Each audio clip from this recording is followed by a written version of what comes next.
Hi folks, Chris Voss here from thechrisvossshow.com, thechrisvossshow.com. Hey, what up, dude? I should wear like one of those opera helmets when I do that with the lady with the horns, you know.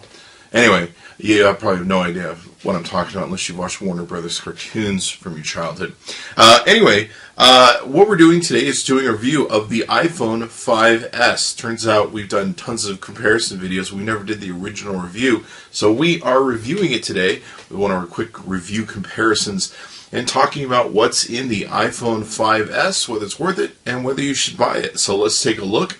Now, I went down to our local AT&T store where we pick up all of our phones, and picked it up, and yeah, it's a pretty awesome little phone. We even got the gold phone, as you can see here. It's worth $10,000 or some silly thing on eBay right now. But for the most part, I'm not really sure. For $10,000, I think you could get like a nice airbrush paint job, buy like a can of paint for $2 or $3 down at your local store and just paint the thing up, and you could be fine with it. So, what's the difference between the iPhone 5 and the iPhone 5S, you say? Why should I buy it? That's a very good question. I ask myself that the same thing. No, seriously though, it does have quite a lot of improvements, at least 3. Now, they have upgraded the iOS, but that really doesn't count for the phone. So we're not going to talk about iOS 7 and all that good stuff. What they have added is a new fingerprint sensor that they put in here where you can use your fingerprint. It's pretty cool. I like it. It's nice. You can log in fairly quickly. You can also use it for your app purchases and updates and things of that nature where you can use your fingerprint. The only challenge is if you turn the phone off and turn it back on again, it makes you enter the override passcode lock where you can't just use your fingerprint. So half the time it's kind of lame when I restart my phone. I'm like, why can't we just do the fingerprint thing? And that's the way they set it up.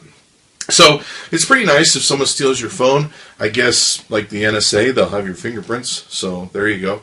One of the other things they've added to it, of course, they put a super fast chip in it. It's the second highest rated fastest chip on the market right now next to the Note 3. It's the A7 chip that's in here. And what it has 64-bit. It's one of the first 64-bit chips they put into a mobile phone. So it's pretty cool from that angle where it goes really, really, really fast. And as you can see, they didn't really change the design much of anything. They have like a new black, which is space gray, they call it. And they've added the gold, and there's the white one that everyone likes, of course, too. Body design really hasn't changed other than the fingerprint sensor they've installed in the front. They've changed the camera from a 2.4 aperture camera to a 2.2 aperture camera, so it lets in more light. That's basically what that means. Does it make that big of a difference in photos? I don't think so.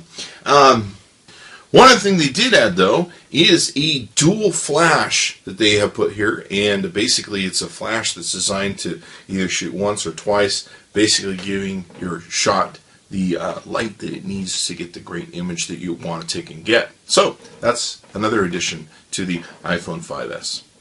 What else do we have? We have the fingerprint sensor, we have the A6 chip with the iOS 7, take that for what it's worth, and a little bit improvements here and there, I'm sure, in the tweaking of the design of it all.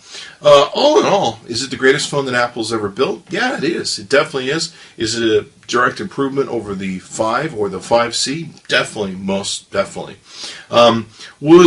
If you had the iPhone 5, would you want to upgrade directly to this right away to take advantage of it? If you had the option, I would probably say wait for the 6. But definitely this is an upgrade if you have an iPhone 5 4S or an iPhone 4. This might be a great upgrade for you. Or, whatever else you might have that goes back to, iPhone 3, 3GS. So this definitely is the premier top of the line, especially if you like Apple, if you like iOS products. This is definitely the product to own when it comes to the iPhone 5S. So I'd highly recommend it if that's your favorite. And I'm excited to see what they're going to do with the iPhone 5.6.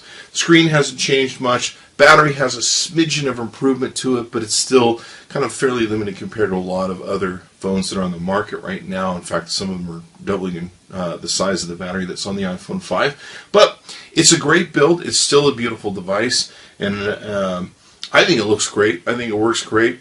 Like I say, it's a very minimal upgrade because it's kind of between models as Apple has gotten used to doing. They had the 3GS and the 4S and the 5S now, where they just do incremental sort of increases, and that's what they've done with the 5S. But like I say, it still is the greatest phone you can get from Apple. It's a beautiful build, and certainly I wouldn't say there's anything wrong with it if the Apple product and the iOS product is the genre that you like to take and operate in. So I'd highly recommend it. You can go to where we went, amzn.to, to pick yours up. The gold is definitely hard to get. You can get this in 16, 32, and 64 gigabyte memories. There's no expandable memory in it.